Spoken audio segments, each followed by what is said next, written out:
Hello दोस्तों, आज हम एक बार फिर आपके सामने एक नई वीडियो के साथ आए। जैसा कि आपने मेरी पिछली वीडियो देखी होगी, मैंने आपको कुछ इंपॉर्टेंट फुल फॉर्म्स बताई थी जो कि CCC एग्ज़ाम और गवर्नमेंट एग्ज़ाम में ज़्यादातर पूछे जाती हैं वो फुल फॉर्म। तो एक बार फिर उन्हीं फुल फॉर्म के साथ हम एक नई वीडियो लेकर आए हैं। तो आज हम आपको कुछ नई फुल फॉर्म्स बताएंगे। ये भी बहुत मोस्ट इंपॉर्टेंट फुल फॉर्म है और मोस्टली ज़्यादातर ये CCC एग्ज़ाम में भी पूछ ली जाती हैं और गवर्नमेंट किसी भी एग्ज़ाम में अगर कंप्यूटर सब्जेक्ट आ रहा होता है तो उसमें भी पूछ ली जाती है। ठीक है सर, तो आज हम स्टार्ट करते हैं। ठीक, तो लेट्स स्टार्ट। आपका ज़्यादा टाइम नहीं लेकर स्टार्ट करते हैं। तो number 1, OCR optical character reader. ठीक है, नेक्स्ट ऑप्टिकल मार्क रीडर। ठीक है, कहां पर थे अपने? Optical mark reader. ऑप्टिकल ये हो गया optical character reader, OMR optical mark reader. Next आते हैं बार कोड रीडर। इसके बारे में आपको कुछ बता भी दूं मैं।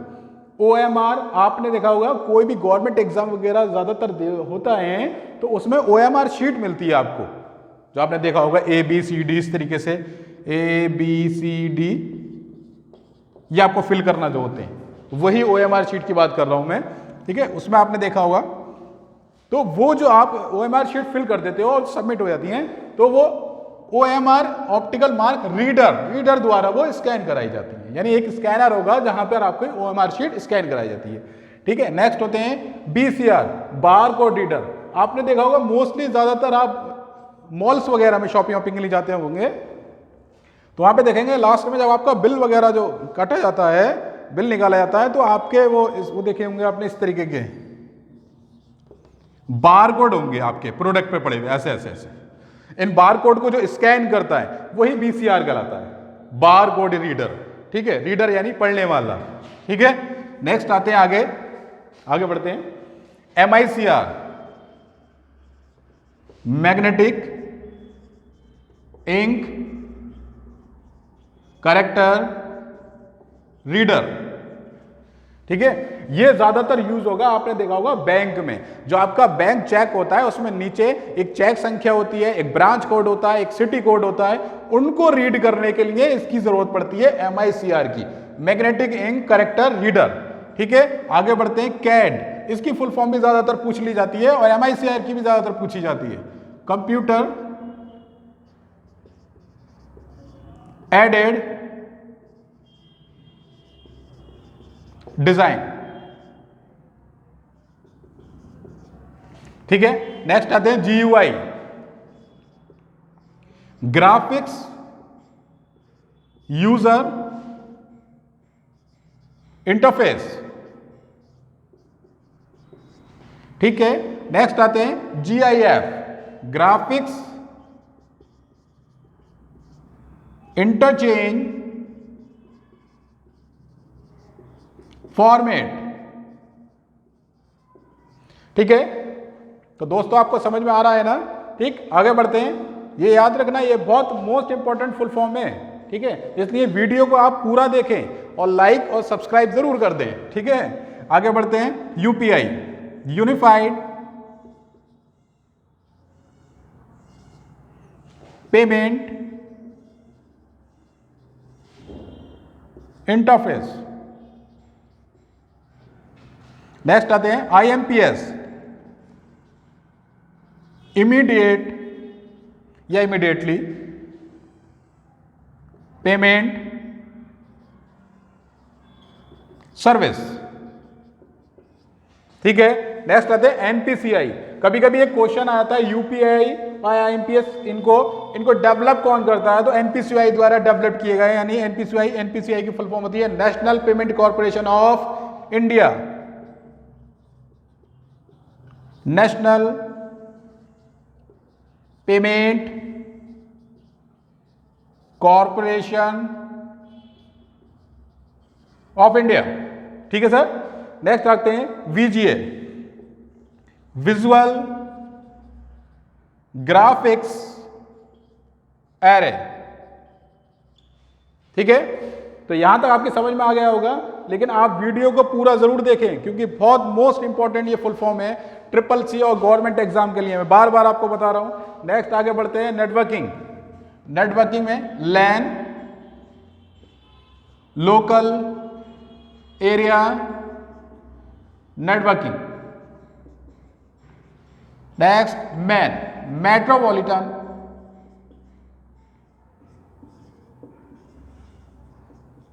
Area networking. नेक्स्ट वैन, wide area network, wide area network या नेटवर्किंग। ठीक है, इसी के साथ अगर आपसे कभी ये पूछ लिया जाए कि WWW की फुल फॉर्म, तो मैं यहां लिखता हूं, देखिए WWW, world wide web.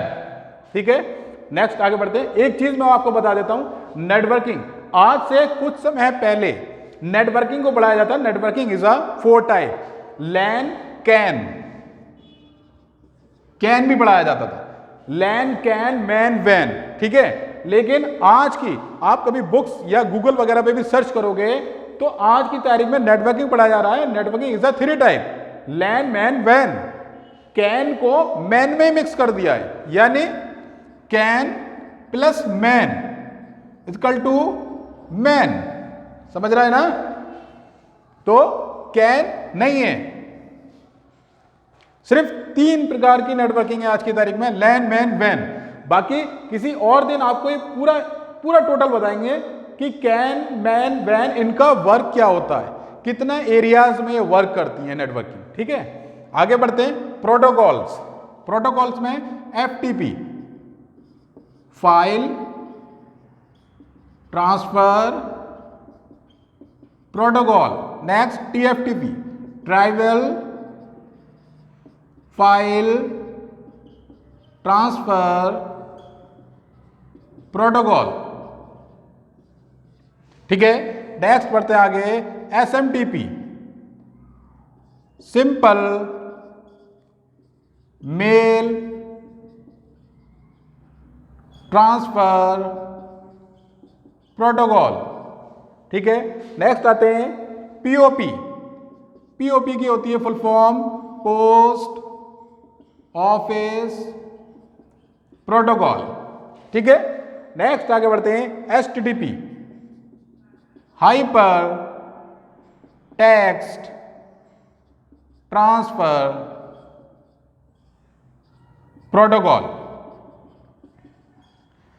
HTTPS, तो दोस्तों इसकी सेम फुल फॉर्म यही होगी, hyper text transfer protocol. Edge पर हो जाता है सिक्योर। ठीक है, एज फॉर सिक्योर, बाकी सब सेम होगा। नेक्स्ट TCP/IP, इंपॉर्टेंट प्रोटोकॉल भी गिना जाता है TCP/IP, ज्यादातर इसकी फुल फॉर्म्स भी आती है TCP/IP। तो TCP/IP की होती है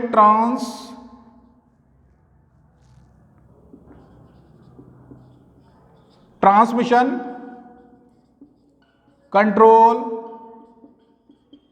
प्रोटोकॉल। IP की होगी इंटरनेट प्रोटोकॉल। समझ रहे हैं ना? TCP की होगी ट्रांसमिशन कंट्रोल प्रोटोकॉल और IP की होगी इंटरनेट प्रोटोकॉल। ठीक, आगे बढ़ते हैं। नेफ्ट, दोस्तों ये भी बहुत इंपॉर्टेंट फुल फॉर्म है, नेफ्ट और RTGS। NEFT national electronic fund transfer. ठीक है, RTGS, real time gross settlement. तो ये मैं आपको बता दूं, ये बैंक की सर्विसेज होती हैं, नेफ्ट एंड RTGS।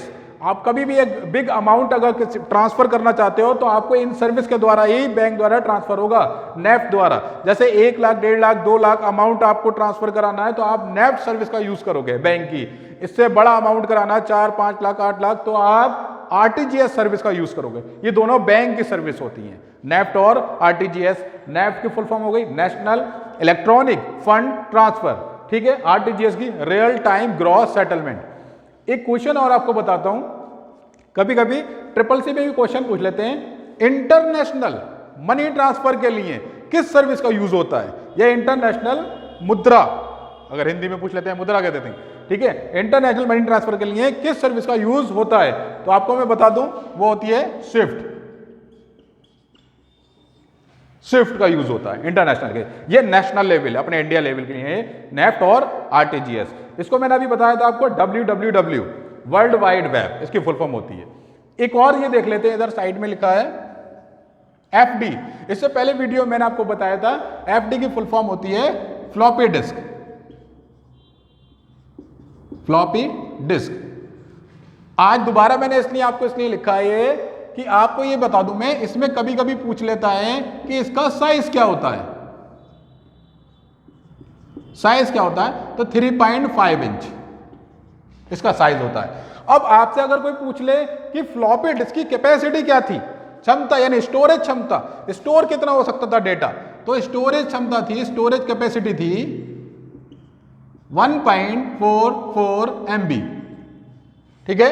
1.44 MB ये इसकी स्टोरेज कैपेसिटी थी, इतना डेटा इसमें स्टोर हुआ करता था, ठीक है। आज की तारीख में तो फ्लॉपी डिस्क नहीं है ज्यादा यूज में, ठीक। उसके बाद आ गया था सीडी। सीडी की फुल फॉर्म होती है, इधर नीचे लिख लेते हैं, सीडी कॉम्पैक्ट डिस्क। इसमें 650 MB टू 750 MB तक का डेटा आप स्टोर कर सकते थे, ठीक है, कॉम्पैक्ट डिस्क में, सीडी में। उसके बाद आ गई थी डीवीडी। तो डीवीडी की फुल फॉर्म होती है डिजिटल वर्सेटाइल डिस्क, ठीक है, डिजिटल वर्सेटाइल। उसके बाद 650 MB से 750 MB तक का डेटा तो आप सीडी में कर सकते थे स्टोर, लेकिन अगर ज्यादा डेटा चाहिए होता है उसके लिए आ गई थी डीवीडी। तो डीवीडी में 1 GB, 1.5 GB, 1.5 GB तक का डेटा स्टोर हुआ करता था, ठीक। अब आजकल आपने देखा होगा पीडी चल रही है, ठीक है। पीडी आपने फुल फॉर्म पता ही होगा सभी को, ज्यादातर पीडी की यानी पेन ड्राइव। छोटा साइज होता है, कैपेसिटी में काफी होती है, ठीक है। छोटा रिचार्ज बड़ा धमाका, सुना ही होगा आपने। तो पीडी छोटा साइज होगा, 32 GB और 64 GB, इतनी जीबी की पीडी आती है, ठीक है। तो पीडी में भी आप डेटा स्टोर कर सकते हो। आजकल ये तो बहुत ही आसान है कि डेटा भी है और हमारी पॉकेट में पड़ी है, ठीक। तो आज के लिए दोस्तों इतना काफी है, ठीक है। नेक्स्ट न्यू वीडियो में आपको कुछ नया लेकर आएंगे जो कि आपके लिए बहुत ज्यादा इंपॉर्टेंट होगा। और वीडियो आपको अच्छी लगे तो लाइक करते रहना और चैनल को सब्सक्राइब करके शेयर करते रहना। तो आज के लिए धन्यवाद।